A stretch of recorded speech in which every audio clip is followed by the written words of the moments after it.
We'll talk about Sibelius in this video, some of the other things that we have not necessarily covered in class. So here we have Sibelius. I'm going to open up a piano score here, create. And to cover some of the things we need to know, things like export, so file, export, and then usually you'd want PDF.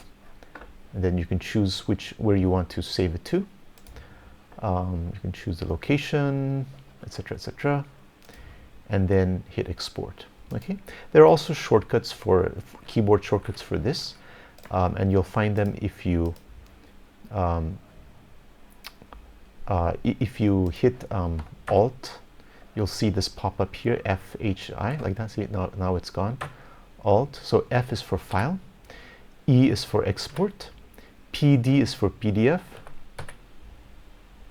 and then O, which is down here, assuming you've already set your folder, okay, then O is for export. And you hit O and the PDF will be saved to this folder. So I use this a lot actually. It's just a little quicker once you learn the shortcuts, but those are for power users. Okay, escape. With export also, you can do many things like graphics, so you can choose different, there's not JPEG, but there's PNG, for example. So sometimes you want that. Also, previous version of Sibelius. For example, I have 6, so sometimes I've done that. So I can use it in Sibelius 6. Then we also have music XML, which is an open format for the interchange of music notation between different software programs.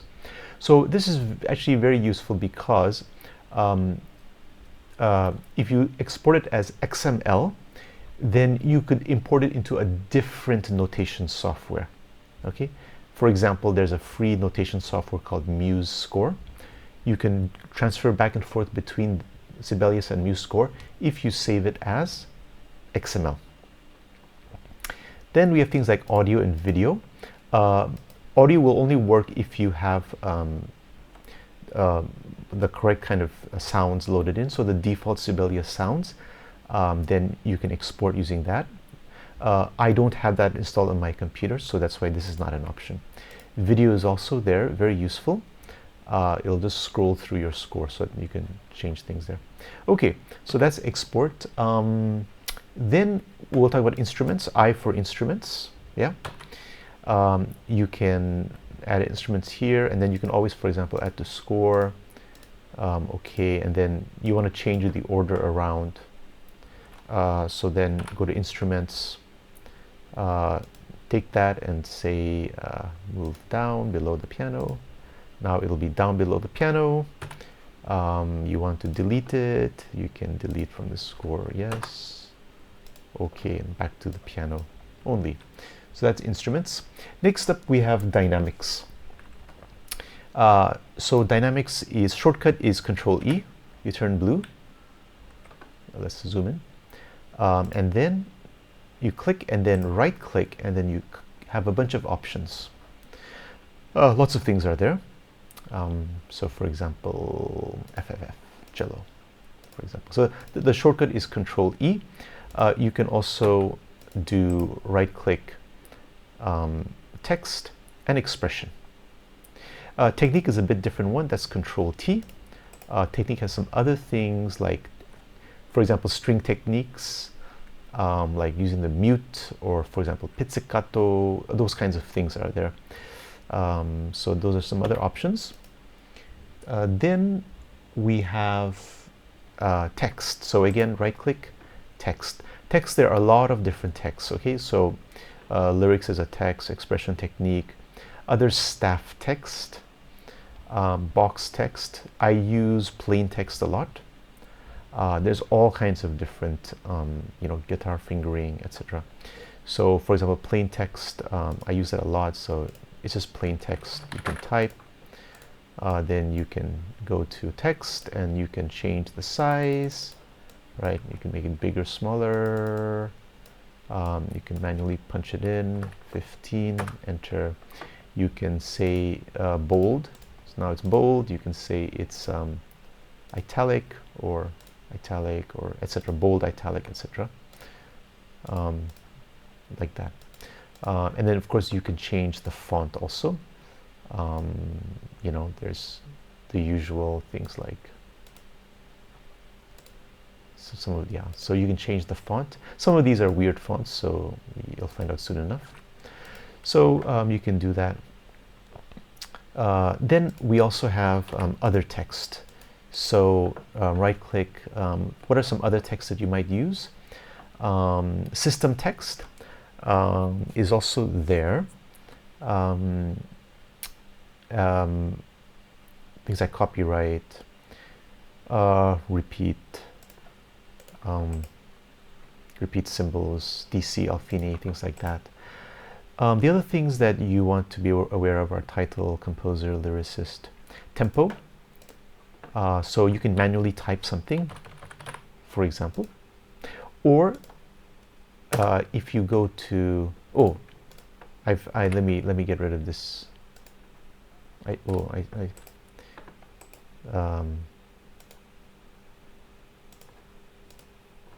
got the whole bold thing going. Okay, I'll change that later. Now it's defaulted to that, which I don't want. Okay, right click, then you can select, for example, Allegro. You can select that from here, and then let's change this to just regular, maybe, yeah, for example. Then you can change the size. You can also do a metronome marking. So for example, if I put in some notes here, A, B, C, D, E, okay. If I do that, the tempo right now is, you know, whatever the default is. Sorry. Dum, dum, dum, dum, dum. Okay, so I can manually do that by going,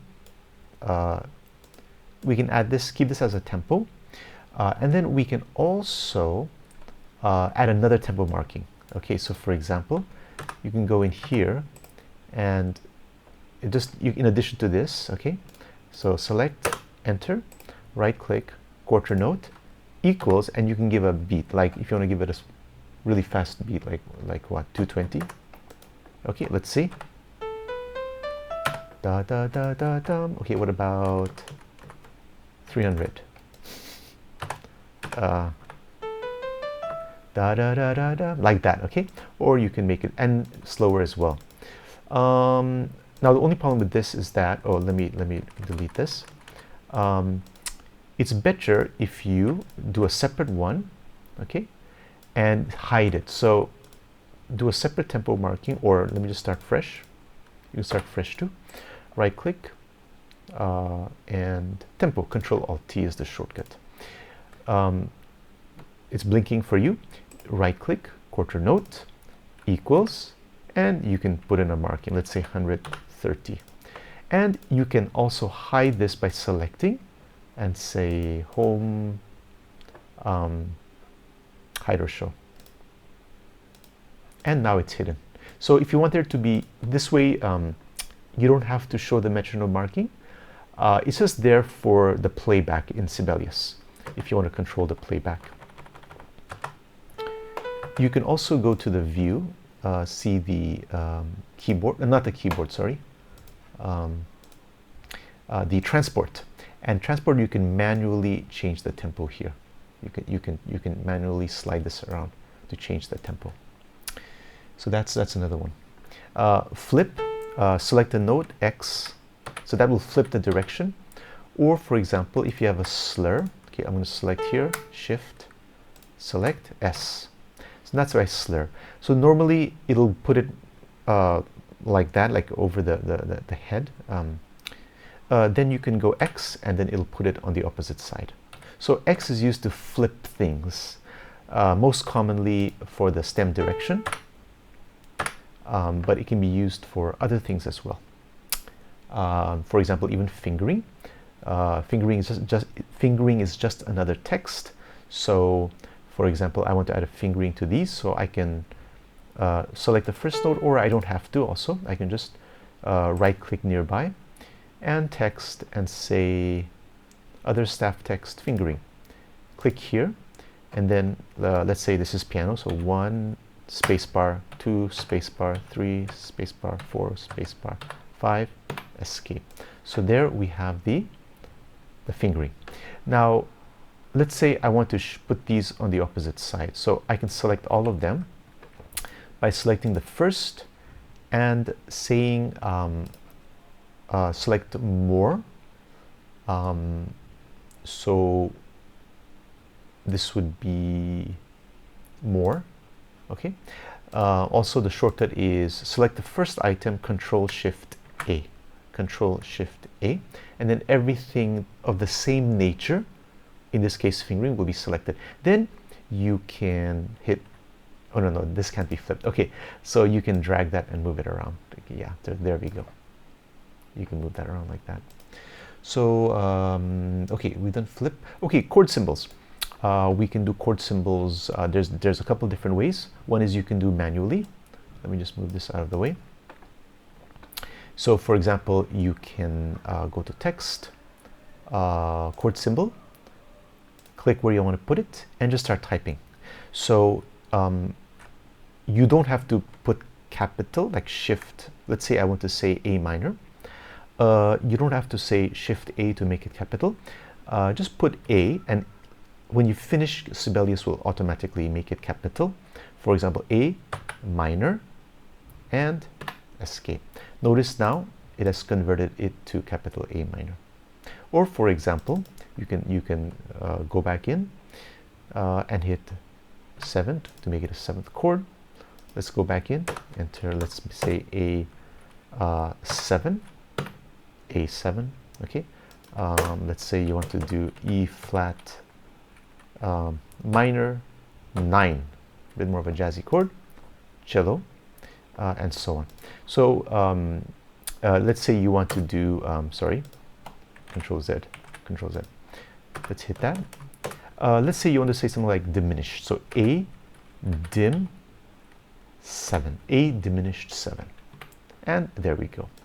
Or A major 7, MAJ 7, and then it'll be that.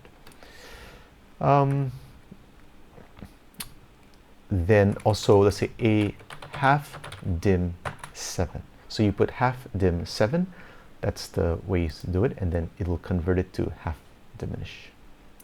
So we have like that. The other option is Sibelius is smart, so it can sorry, okay, let's put in some chords here. Oh sorry, okay, and let's put in let's see, sharp, quarter note, G sharp, 3rd and 4th, and let's go to the next one, and let's put some weird one like E diminished 7. So E 3 flat, and a half diminished. Okay, then 3. So there we go. Okay, then you've got these 4 different chords here. You can go in and select it and say text for add from notes.